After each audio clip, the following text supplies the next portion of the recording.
नमस्कार, news one India देख रहे हैं आप और आपके साथ मैं हूं अंशिका पाठक। सुपर एक्शन मोड में सीएम योगी हैं। आज से विभागों का प्रेजेंटेशन देखेंगे सीएम योगी। विभागों के मंत्री और अफसर सीएम के सामने प्रेजेंटेशन रखेंगे। 30 मिनट में सीएम को बतानी होगी कार्य योजना। आज कृषि विभाग के अफसर सीएम को प्रेजेंटेशन देंगे। कृषि सेक्टर के 11 विभाग पेश करेंगे छमाही प्रेजेंटेशन। शाम 5 बजे से 7 बजे तक प्रेजेंटेशन चलेगा। तो विभागों के मंत्री आज प्रेजेंटेशन देंगे। 30 मिनट में सीएम को कार्य योजना बतानी होगी और ये 5 से लेकर 7 बजे तक कार्यक्रम चलेगा। आज कृषि विभाग के अफसर सीएम को प्रेजेंटेशन देंगे। कृषि सेक्टर के 11 विभाग प्रेजेंटेशन पेश करेंगे। शाम 5 बजे से 7 बजे तक ये प्रेजेंटेशन चलेगा।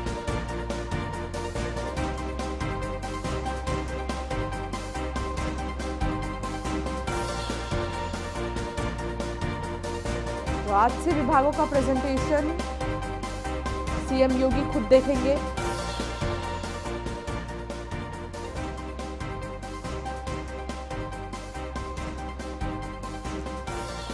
एसके वाजपेयी हमारे संवाददाता हमारे साथ जुड़ गए हैं, सीधे उनसे बातचीत करेंगे। एसके वाजपेयी, अब मुख्यमंत्री योगी आदित्यनाथ एक्शन में आ गए हैं।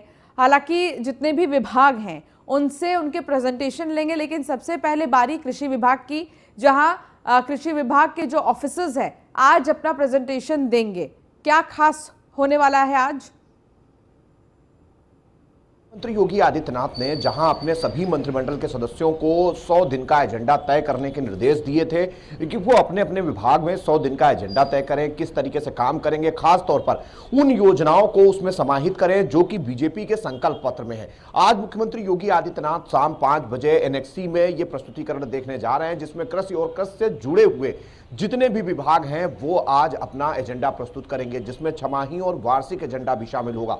निश्चित तौर पर मुख्यमंत्री योगी आदित्यनाथ की कोशिश यही है कि सभी विभागों के काम तय कर दिए जाएं, एक सिस्टम से काम हो, और जिन कामों को लेकर उत्तर प्रदेश सरकार लगातार कोशिश करती रही है, कहीं ना कहीं उन कामों को तेजी के साथ किया जाए। इन विषयों को लेकर मुख्यमंत्री योगी आदित्यनाथ ने आज कृषि विभाग के अफसरों को बुलाया है, जिसमें अपर मुख्य सचिव कृषि, साथ ही साथ कृषि उत्पादन आयुक्त, उसके अलावा सभी विभागों के अधिकारी और मंत्री भी मौजूद रहेंगे। और उद्देश्य यह होगा कि वो देखें किस तरीके से कृषि विभाग ने अपना प्रेजेंटेशन तैयार किया है, किस तरीके से उत्तर प्रदेश की इकोनॉमी को $1 ट्रिलियन तक पहुंचाया जा सकता है। उसके लिए हर विभाग अपना क्या योगदान दे सकता है, उस चीज को देखें और इस तरीके का प्रेजेंटेशन दूसरे विभाग भी दें, जिसको लेकर मुख्यमंत्री योगी आदित्यनाथ आज ये पहल कृषि विभाग के प्रेजेंटेशन से करने जा रहे हैं। तो निश्चित है कि अब जो चीजें हैं वो आगे बढ़कर होंगी। जिस तरीके से मुख्यमंत्री ने पहले 100 दिन का एजेंडा तय किया, 100 दिन में कौन से काम होंगे जिनको प्रायोरिटी के तौर पर किया जाएगा, 100 दिन के बाद अब छमाही और वार्षिक स्तर पर क्या काम होंगे, उनको लेकर यह एजेंडा तय होने जा रहा है। तो निश्चित है कि मुख्यमंत्री योगी आदित्यनाथ देखेंगे और फिर उसमें अफसरों को निर्देशित करेंगे कि इसी सिस्टम के हिसाब से 6 माह और वर्ष के स्तर पर कामकाज को आगे बढ़ाया जाए। जी चलिए ठीक है, आप बने रहिए हमारे साथ। आगे भी हम आपसे जानकारी लेंगे। एसके वाजपेयी, आज सीएम योगी की ताबड़तोड़ बैठकें हैं। सुबह 10:30 बजे कोविड को लेकर टीम 9 की बैठक करेंगे। लोक भवन में टीम 9 के साथ सीएम बैठक करेंगे। योगी की बैठक सुबह 11:30 बजे ग्रामीण पेयजल और नमामि गंगे की समीक्षा बैठक है। लोक भवन में नमामि गंगे की समीक्षा करेंगे सीएम योगी। शाम 5 बजे कृषि विभाग का प्रेजेंटेशन देखेंगे सीएम। तो लोक भवन में आज टीम 9 के साथ सीएम योगी की बैठक है। एसके वाजपेयी लगातार हमारे साथ जुड़े हैं। एसके वाजपेयी, टीम 9 के साथ योगी आदित्यनाथ की आज बैठक है। क्या अहम प्रोजेक्ट्स है, क्या अहम बातें हैं जो आज इस बैठक में डिस्कस होनी है? बिल्कुल निश्चित तौर टीम 9 को लेकर मुख्यमंत्री योगी आदित्यनाथ लगातार पिछले 3 साल से, जब से कोरोना काल आया, बैठक करते हैं और प्रदेश भर का अपडेट लेते हैं, खासतौर पर कोविड से जुड़ी हुई चीजों का, स्वास्थ्य विभाग से जुड़ी हुई चीजों का, उत्तर प्रदेश सरकार की चल रही महत्वाकांक्षी परियोजनाओं का। क्योंकि इस बैठक में उत्तर प्रदेश के सभी आला अधिकारी, जिसमें अपर मुख्य सचिव स्तर के अफसर और साथ ही साथ मुख्य सचिव भी इस बैठक का हिस्सा होते हैं।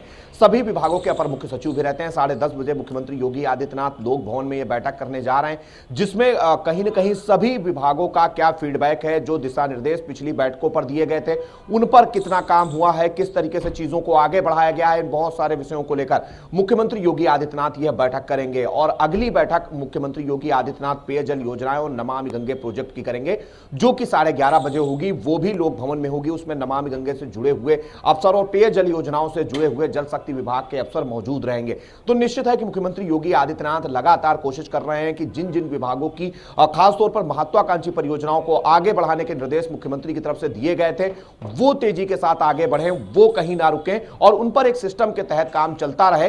कहीं ना कहीं उसको देखते हुए मुख्यमंत्री योगी आदित्यनाथ हर प्रोजेक्ट की समीक्षा खुद कर रहे हैं, खास तौर पर उन प्रोजेक्ट की जो कि मुख्यमंत्री योगी आदित्यनाथ के ड्रीम प्रोजेक्ट हैं। जी बने रहिए आप हमारे साथ। एसके वाजपेयी, आगे भी हम आपसे जानकारी देते रहेंगे। इस बीच सरकार की छवि को लेकर सीएम योगी ने मंत्रियों को चेताया है। यूपी के सभी मंत्रियों को सीएम योगी आदित्यनाथ ने निर्देश दिए हैं। मंत्री सरकारी गेस्ट हाउस में ठहरे, अनावश्यक तामझाम न अपनाएं। जिले के भ्रमण के दौरान सरकारी गेस्ट हाउस में ही ठहरे। सीएम योगी ने कहा कि परिवार के सदस्यों को निजी सचिव नियुक्त न करें, सरकारी कामकाज में परिवारों का दखल न हो। एसके वाजपेयी लगातार हमारे साथ जुड़े हैं। एसके वाजपेयी, एक छवि को सही तरीके से बनाने के लिए किसी भी नेता का इंप्रेशन खराब ना हो और किसी भी नेता की हरकतों की वजह से पूरी पार्टी का इंप्रेशन खराब ना हो, इसको ध्यान में रखते हुए जो मुख्यमंत्री योगी आदित्यनाथ ने फैसला लिया है और निर्देश जारी किया है कि कोई भी नेता भ्रमण करे तो वो सरकारी गेस्ट हाउस में रुके, ना कि बहुत 5 स्टार होटल में जाए, वहां पर रुके और परिवार को साथ लेकर घूमे या परिवार को नियुक्ति दे। तो ये बहुत बड़ा संदेश है। बिल्कुल, अगर हम देखें तो पिछली बार भी प्रधानमंत्री मोदी की तरफ से एक निर्देश जारी हुआ था कि सादगीपूर्ण जीवन जिएं और लोगों के लिए काम करें और कोई भी लाल बत्ती का प्रयोग नहीं करेगा। उसके बाद किसी भी मंत्री की गाड़ी पर लाल बत्ती नहीं। मुख्यमंत्री योगी आदित्यनाथ ने पिछली बार लगातार अपने मंत्रियों को निर्देश दिया था कि वो किस तरीके के आचरण अपनाएं और इस बार भी मुख्यमंत्री की तरफ से और निर्देश जारी किए गए, जिसमें खासतौर पर जब मंत्री जिलों के दौरे पर जाते हैं तो 5 स्टार या दूसरे 3 स्टार टाइप के होटल्स में रुकते थे, उनको लेकर निर्देशित किया गया है कि अगर वो जा रहे हैं जिले के दौरे पर या वहां की समीक्षा बैठकों में या जिला समिति की बैठक में, तो वो सरकारी गेस्ट हाउस का ही प्रयोग करें और बड़े तामझाम के साथ मौके पर ना पहुंचे, क्योंकि बहुत सारे ऐसे मंत्री हैं जिनके साथ कई गाड़ियों का काफिला चलता है। तो कहीं ना कहीं उस काफिले को बेवजह प्रयोग ना किया जाए और साथ ही साथ में जो निजी सचिव मंत्रियों के रखे जाएं वो उनके रिश्तेदार ना हो। हालांकि ये निर्देश मुख्यमंत्री योगी आदित्यनाथ ने पिछली बार के कार्यकाल में भी दिया था और जिसके बाद किसी भी मंत्री को यह छूट नहीं थी कि वो अपने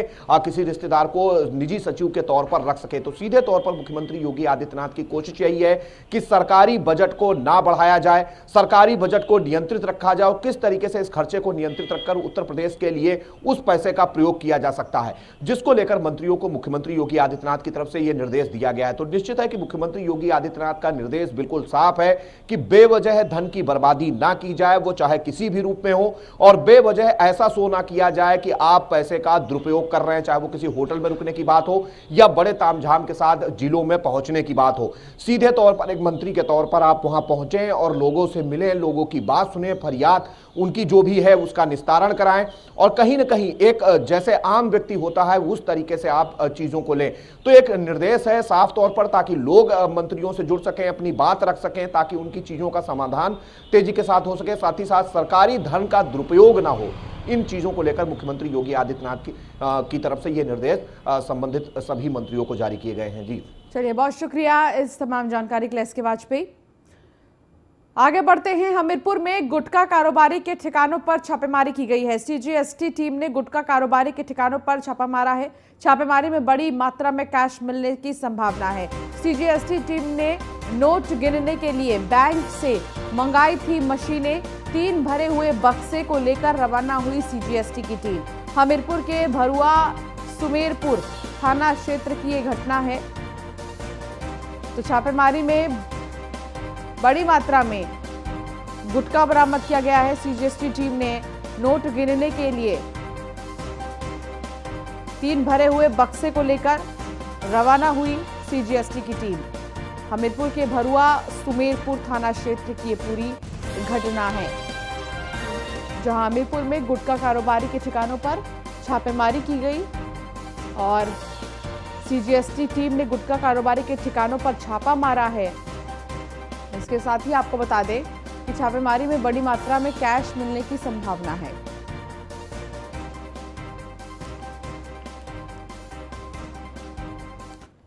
रामपुर में हत्यारोपियों के मकान पर बुलडोजर चला है। आरोपियों के कई मकान को ध्वस्त किया गया है। पुलिस फोर्स के साथ मौके पर मौजूद रहे एसपी दिन दहाड़े पूर्व प्रधान को गोली मारी थी और बचाने आए भतीजे की भी गोली मारकर हत्या की गई थी। पड़ोसी को भी गोली मारकर घायल किया गया था। रामपुर में हत्या के आरोपियों के खिलाफ कार्रवाई करते हुए उनके मकान पर बुलडोजर चलाया गया है। बता दें कि दिन दहाड़े पूर्व प्रधान पर गोलियां बरसाई गई हैं। बचाने आए भतीजे को गोलियों से भून दिया गया, जिसकी मौके पर ही मौत हो गई। इतना ही नहीं, पड़ोसी को भी गोली मारकर घायल कर दिया गया था। पूर्व प्रधान की भी हालत नाजुक बनी हुई है। एसपी अंकित मित्तल ने हत्यारोपियों पर तत्काल कार्रवाई करते हुए आरोपियों के मकान पर बुलडोजर चलाकर उनके कई मकान ध्वस्त किए हैं।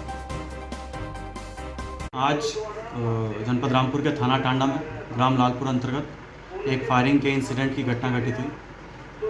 मेरे द्वारा घटनास्थल का तत्काल निरीक्षण किया गया। घटनास्थल के निरीक्षण पर वहां पर मौजूद परिजनों और लोगों से बात करने पर चश्मदीद लोगों के द्वारा बताया गया कि 2 व्यक्तियों के द्वारा फायरिंग की घटना की गई, जिसमें 3 लोगों को गोली लगी। आज की घटना ये रही है, गेट पर अपने गेट पे बैठे थे और तब आए ये लोग, ताबड़तोड़ गोलियां मार दी। इनामी बदमाश हैं, पुलिस को इन पे ध्यान नहीं दे रही है। बार बार इनके खिलाफ चोरी के मुकदमे लगे हुए हैं, धमकी के मुकदमे लगे हुए हैं, धमकी देते हैं। बार बार इस चीज़ को कहते थे हम ये कर देंगे वो कर देंगे। और 50,000 का इनामी है दानिश, वो बाहर चल रहा है, अभी तक पुलिस उसे अरेस्ट नहीं कर पाई है। फहीम खान हमारे संवाददाता हमारे साथ जुड़ गए हैं। फहीम, पूरा मामला क्या है, विस्तार से बताएं। जहां हत्यारोपियों के मकान पर अब बुलडोजर चला है, यानी कि एक संदेश देने की कोशिश है कि सिर्फ अवैध कब्जा ही नहीं, अगर हत्या और ऐसी वारदात को कोई अंजाम देता है तो उसकी खैर नहीं।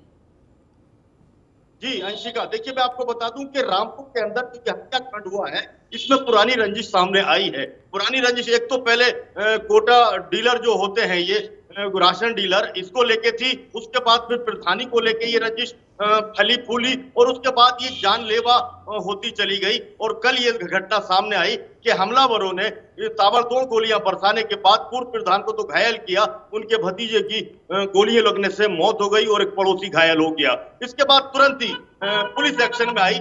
अब पुलिस अधीक्षक अंकित मित्तल फोर्स लेके अपर पुलिस अधीक्षक डॉक्टर संसार सिंह के साथ गांव लालपुर पहुंचे और पहुंचने के बाद उन्होंने कड़ी कार्रवाई करते हुए वहां जो आरोपी थे उनके घरों पे बुलडोजर चलवा दिया, उनके घरों को जमींदोज करा दिया।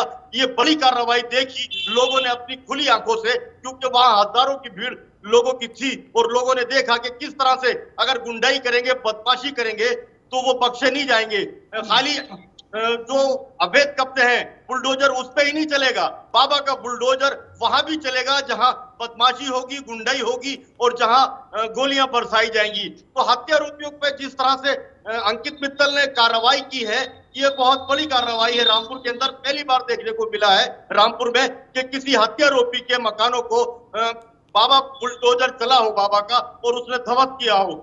हालांकि मैं ये भी साथ में आपको बता दूं कि इसमें जो नामजद 5 आरोपी थे उनमें से 2 को गिरफ्तार किया गया है और आज ही वो गिरफ्तार होने के बाद पुलिस की गाड़ी से भागने की कोशिश कर रहे थे, जिसमें पुलिस ने उनको पकड़ने के लिए फायरिंग की। फायरिंग से वो घायल हुए और वो इस टाइम इलाज करा रहे हैं। तो जिस तरह से अंकित मित्तल ने ये संकेत दिया है रामपुर के अंदर कि गुंडे और बदमाश अपने आप को सुधार लें, गुंडाई ना करें, किसी भी तरह की वारदात को अंजाम न दे। अगर ऐसा करेंगे तो उनके साथ इंसाफ होगा और इंसाफ ऐसा होगा कि बाबा का बुलडोजर चलेगा और ऐसा चलेगा कि उनकी 7 नस्लें याद करेंगी। बर्बाद कर दिया जाएगा ऐसे लोगों को जो लोग शांति व्यवस्था को खतरा पैदा करेंगे, कानून के साथ खिलवाड़ करेंगे और अपना वर्चस्व कायम करने की कोशिश करेंगे और अपने आप को गैंगवेयर का मुखिया बनाकर, गैंगवार का मुखिया बनाते हुए और अपने आप को बहुत बड़ा गैंगस्टर और इनामी बदमाश समझ के लोगों के अंदर भय पैदा करेंगे। तो अंशिका, जिस तरह से रामपुर के अंदर ये बुलडोजर चला है, इसकी चर्चा बड़ी दूर तक है और अब ये बात कही जा सकती है कि इस एक्शन के बाद लोग सोचेंगे और सोचने के लिए मजबूर होंगे और ऐसी वारदात करने के लिए 7 बार सोचेंगे और ऐसी वारदातें कर ही नहीं पाएंगे। इसके अंदर बहुत ज्यादा अपडेट की बात अगर मैं करता हूं आपसे इस हत्याकांड में, तो जिस तरह से पुलिस अधीक्षक अंकित मित्तल ने 5 टीमों का गठन करने के बाद फौरन एक्शन शुरू कराया, उसका रिजल्ट भी बहुत अच्छे सामने आए। हत्या आरोपियों को गिरफ्तारी भी दिल्ली से की गई और उसमें 3 जो आरोपी अभी फरार हैं उनको भी बहुत जल्दी गिरफ्तार करने का दावा कर रहे हैं पुलिस अधीक्षक। जी। तो उनकी कार्रवाई जिस तरह से तेजी से हुई है, ये अपने आप में अंशिका बड़ी बात है, क्योंकि 12 घंटे के अंदर ही जो कार्रवाइयां हैं वो अमली जामा पहनाते हुए आरोपियों तक पहुंचती हैं और पहुंचने के बाद उनको उनके अंजाम तक पहुंचाती है। जी अंशिका। चलिए, बहुत शुक्रिया इस तमाम जानकारी के लिए फहीम। तो इलाहाबाद हाईकोर्ट ने यमुना अथॉरिटी के सीईओ को तलब किया है। अथॉरिटी के सीईओ ओएसडी शैलेंद्र सिंह सहित 6 अफसर तलब किए गए हैं। अथॉरिटी ने 29 मार्च को झाझर में बुलडोजर चलाया था। एरो सिटी रेसिडेंसी पर चलाया गया था बुलडोजर। यमुना अथॉरिटी और जिला प्रशासन बुलंदशहर ने संयुक्त रूप से कार्रवाई की थी। आरोप है कि इलाहाबाद हाईकोर्ट के स्टे ऑर्डर के बाद भी कार्रवाई की गई। हाईकोर्ट ने अवमानना मानते हुए 6 अफसरों को 16 अगस्त को तलब किया।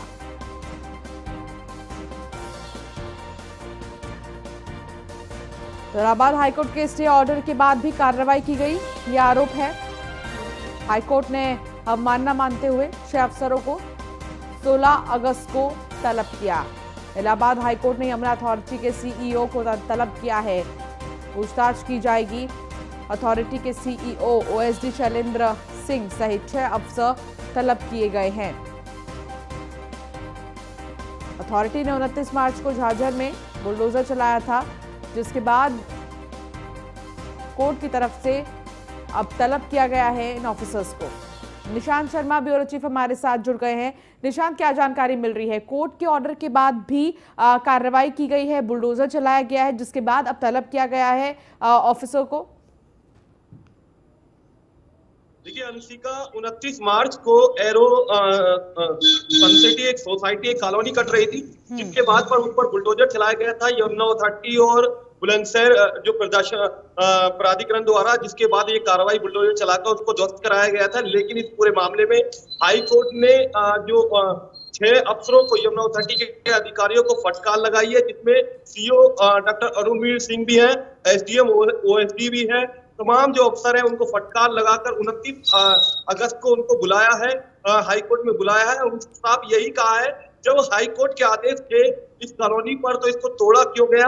कहीं ना कहीं मानकों को तोड़ा गया है। इसी को लेकर इनको तलब किया गया है। तलब करने के दौरान में ओएसडी शैलेंद्र सिंह सहित 6 अफसरों को तलब किया गया है, जिसमें सीओ डॉक्टर अरुणवीर सिंह भी हैं। जिसमें बताया गया है कि झाझर के अंदर 29 मार्च को एरो सिटी रेजिडेंसी पर बुलडोजर चलाया गया था और जिसके इस मामले में हाई कोर्ट ने तलब किया है, क्योंकि हाई कोर्ट का जो स्टे लिया हुआ था उन द्वारा, और इसके बाद में अब हाई कोर्ट ने इस पूरे मामले में तलब किया है। तलब करने के बाद फटकार लगाई है और 16 अगस्त को 6 के 6 अफसरों को हाई कोर्ट में पहुंचना पड़ेगा।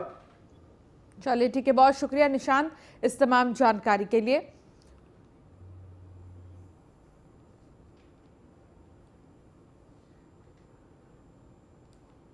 हरदोई से खबर, जहां समझौता कराने आए 2 पक्ष आपस में भिड़ गए। दोनों पक्षों में जमकर लात और घुसे चले हैं। पुलिस ने कई लोगों को हिरासत में लिया है। थाने में समझौता कराने आया था ससुराल मायका पक्ष। हरदोई में महिला थाने के गेट पर समझौते के बाद 2 पक्ष आपस में भिड़ गए।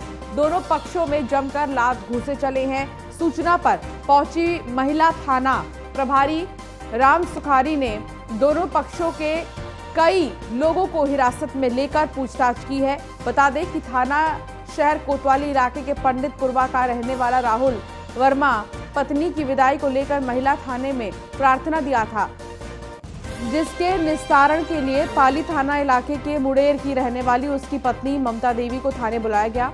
दोनों पक्षों की बात सुनकर महिला थाना प्रभारी राम सुखारी ने दोनों पक्षों को आपसी समझौते के बाद थाने से रवाना कर दिया। महिला थाने के बाहर आते ही पत्नी ममता और ससुर ने शिकायतकर्ता पति राहुल वर्मा को पीटना शुरू कर दिया। महिला थाने के बाहर मारपीट होता देख मौके पर भारी भीड़ इकट्ठा हो गई। पति पत्नी के लंबे ड्रामे के बाद महिला थाना प्रभारी मौके पर पहुंची और दोनों पक्षों को शांत कराया और कुछ लोगों को हिरासत में भी लिया गया है।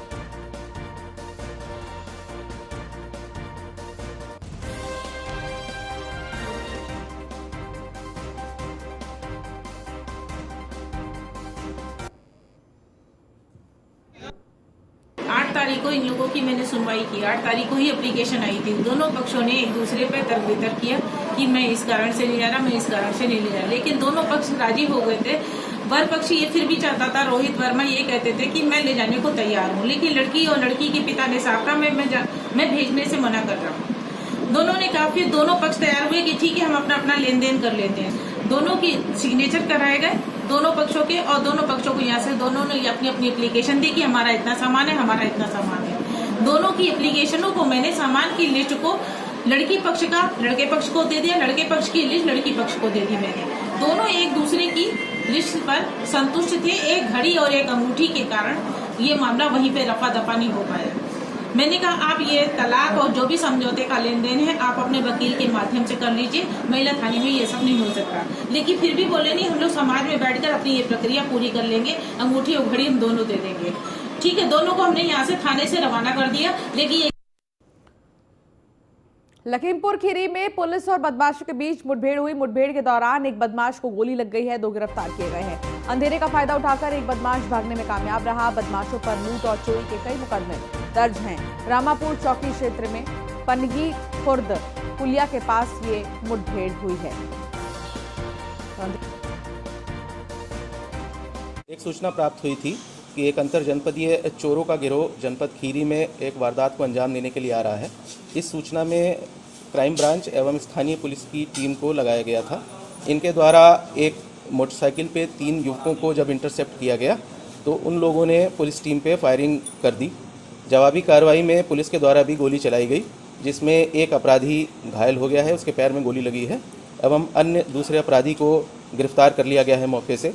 एक अपराधी अंधेरे का फ़ायदा उठा के भागने में कामयाब रहा है, जिसकी तलाश में कॉम्बिंग कराई जा रही है। इनके कब्जे से 2 देसी तवंचे, 3 जिंदा कारतूस एवं 2 खोखे बरामद हुए हैं। ये बहुत ही शातिर किस्म के चोर हैं। इनके द्वारा जनपद खीरी के साथ साथ बहराइच एवं सीतापुर में भी कई वारदातों को अंजाम दिया गया है। खबर रामपुर से, जहां युवक की हत्या मामले में बड़ी कार्रवाई हुई है। 2 आरोपियों को पुलिस ने दिल्ली से गिरफ्तार किया है। भाग रहे 2 आरोपियों को पुलिस ने गोली मारी। घायल आरोपियों को अस्पताल में भर्ती भी किया गया है। पूर्व प्रधान और उसके भतीजे को गोली लगी थी। भतीजे की मौके पर ही मौत हो गई थी।